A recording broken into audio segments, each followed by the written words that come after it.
بسم الله الرحمن الرحیم مختصر القدور ولا سبق نمبر 40 تا جمعی ولا مسائل نیمون بیان کړي اوس نور مسائل ته خای ای چې ولا تجب الجمعه على مسافر نو سړی سفر ته لاړ د خزه ده دی بني خاصی نشته خو مسافر سړی بني جمعی منځ نشته کوي کړو به کیږي ولا امراتن خزه بني جمعی منځ نشته ځکه د وتل نه او د خروج نه منشي د کور نه بنوځي ولا مريض وین غټ مریض دی بیمار دی نشي تللی بل څه مسله ولا ابن تلل نه دي زوري مسبخین منځ کولې شي په ځای باندې ولا صبین وړک مشوم بنی نه د واجب کدی بنور منځونه نه دي فرض ولا عبد غلام بنی جمعی مستقل نه دي فرض مسبخین کولې شي ځکه دي د مولا کې اجازه نه ورکي ولا اعمى پړند بنی شسو قائد ولا نه شي بوی ځان سره خو بیا هم یې کنه پین حضرو کداغه کسان د جمعی منځ کې حاضر شولو وسولوا مع الناس خلق سره منځ وکړو سولیا وایل شي چې سولو مع الناس اجزاهم عن فرض الوقت نو دو د جمعې منځ ده د خپل د مسبخین منځ د پاره کافي شولو اجزاهم معنا کافي شو جایز وګرځېدو د مسبخین منځ په ځای ځان ونیولو دغه په ځای باندې ودرېدلی شي ويجوز للعبد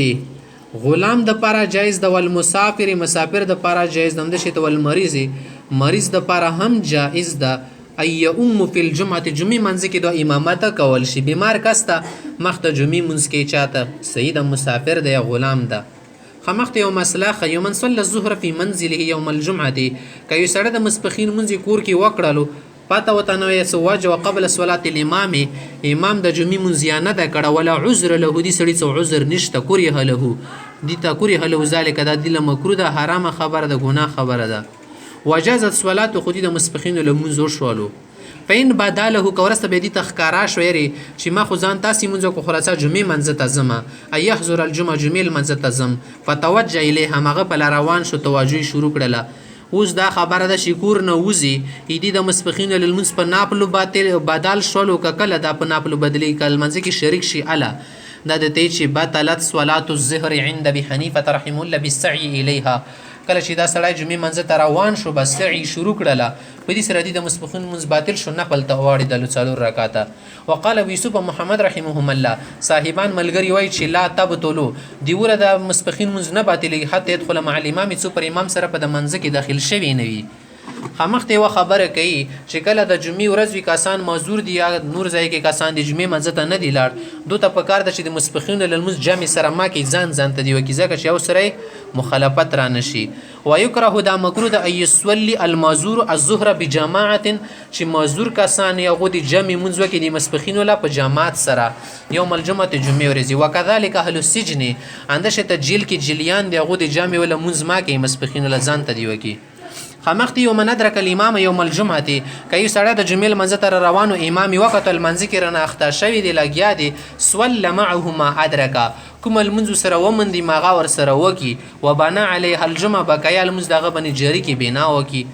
وین درکو په تشهود کې تحیاتو کې وکتلو او په سجود سوي سجده سوي کې بنا علیه الجمعه عند ابي حنیفه او ابي یوسف رحمهم الله شیخین په نس هغه باندې د جمعې منځ بنا کول شي مخته جمعې منځ کې وقال محمد رحمت الله علیه فرمای ان ادرک معه اکثر الركعه الثانيه کدا دویم رکعت ول اکثر حصہ دي ته ملاوي خو بانا علیه الجمعه جمعې المنذ در باندې مخته جری کې بل رکعت ور پسې وکي وین ادرک معه اقلها کبه دویم رکعت ولا کامه حصہ او تملو شل کتحیات و غیره بانا علیه الظهر دا بس جمعې نه کې دي بس درې رکعت څلور به ملاو کې دا چې کې مسبخین ولا بنا وپوکي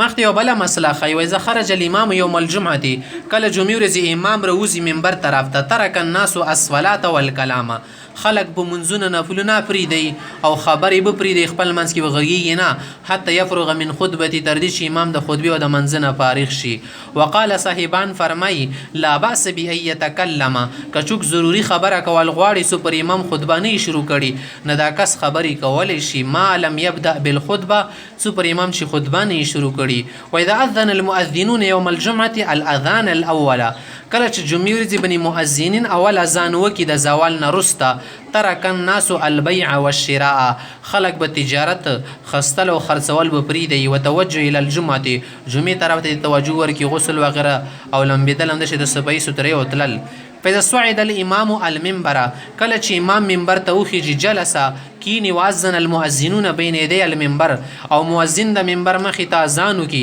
ثم يخطب الامام بیا به امام خطبه وي و اذا فرغ من خطبتي چې کله خطبینه فارغ شي اقام الصلاه ناغنه بعد د جمیل منس قائم کی وبکی